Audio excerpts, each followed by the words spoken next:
Joining us to discuss this further is Dan Perry, international affairs expert from Tel Aviv. What's the mood in Tel Aviv right now, sir? It's not bad. I mean, obviously, from Israel's perspective, as from the American perspective, the war is going well. They've suffered perhaps a dozen local fatalities, but it's war. And they sense that a lot has been accomplished, both with the assassination of the majority of the Iranian top officials and with the diminishment of Iran's military power. Whether this will cause whatever new version of the regime to come about to be more careful and less indifferent about the position of the region and the world vis-a-vis their actions is an open question. I think the Israelis are in the mood to continue to press on and to bring down the regime. I think they sense that is perhaps surprisingly possible, although they also understand that this regime was built to withstand the elimination of individuals. And so it may take a long time, and they're prepared to sacrifice. That's my reading of the mood in Israel. Yes, I understand that they're prepared to sacrifice. And of course, you mentioned the regime change. There is supposedly talks of a new successor. To what extent do you believe the U.S. will go to entirely wipe out the new successor and all the successors that will essentially take the throne of Ali Khamenei, please?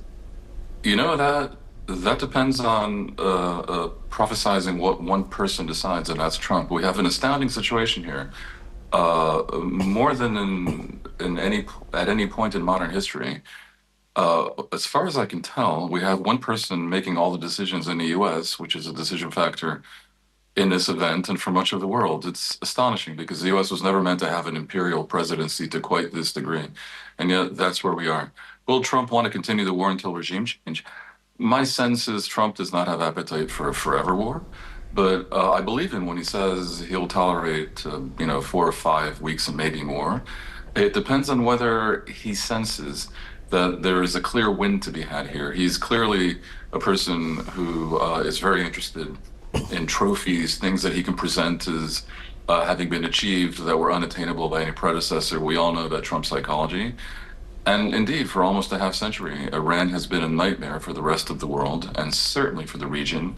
And it's looking like, improbable though it may once have seemed, Trump may be the president that puts an end to it. And I'm sure he's very tempted to make that happen. But at the same time, I wouldn't be terribly surprised if he also chooses to pause the war and agree to talks with the new people in charge in order to test whether they're going to be not just more flexible than their mulish and, I must say, clueless predecessors, but whether they're prepared to accept a diktat in exchange for the continuation of the Islamic Republic regime and therefore the continuation of their ability to oppress and enslave their own people. I would hope that if they do this, then they also demand of the new authorities in Iran constitutional changes that would, in effect, amount to a transition to a new type of governance there.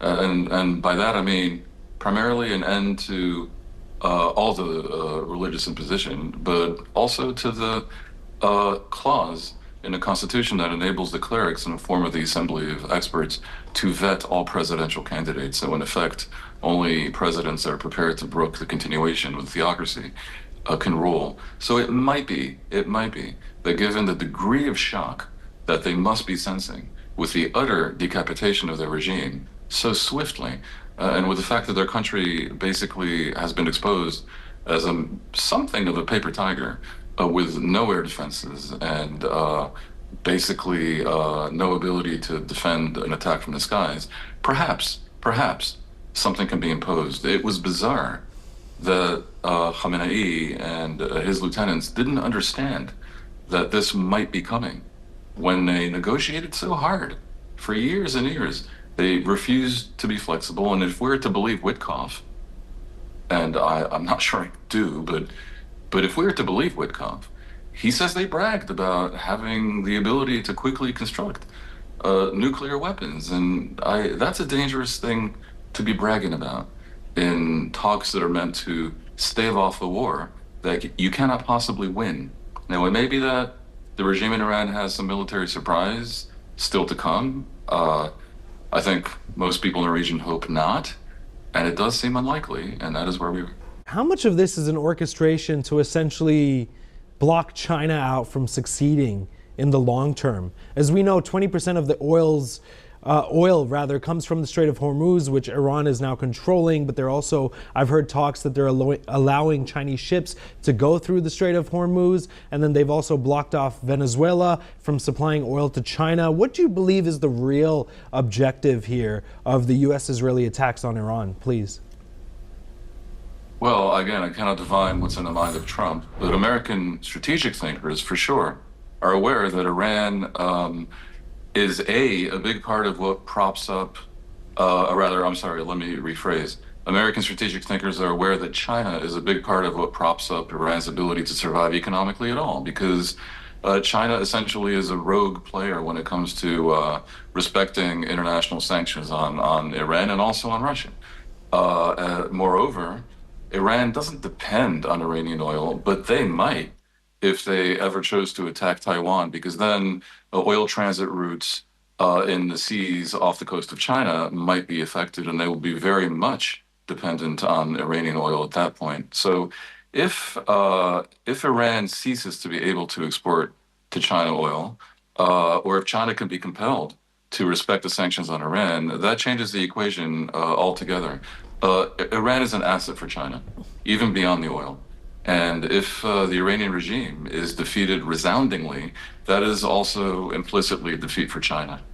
You have something akin to what George Bush Jr. used to call the axis of evil, somewhat simplistically. But the axis currently arrayed against the West includes China, North Korea, Russia, and Iran. We'll see what happens with Russia in its benighted war against Ukraine.